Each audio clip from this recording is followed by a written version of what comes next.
Welcome. In this quick and easy tutorial, I'm going to be showing you how to see sensitive content on Twitter or X. If you found this video helpful, please leave a like and subscribe to the channel for more such tutorials.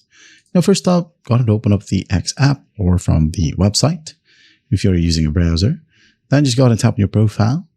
Now, go ahead and go to Settings and Privacy at the very bottom. Just tap on it. Now, go ahead and tap on Privacy and Safety.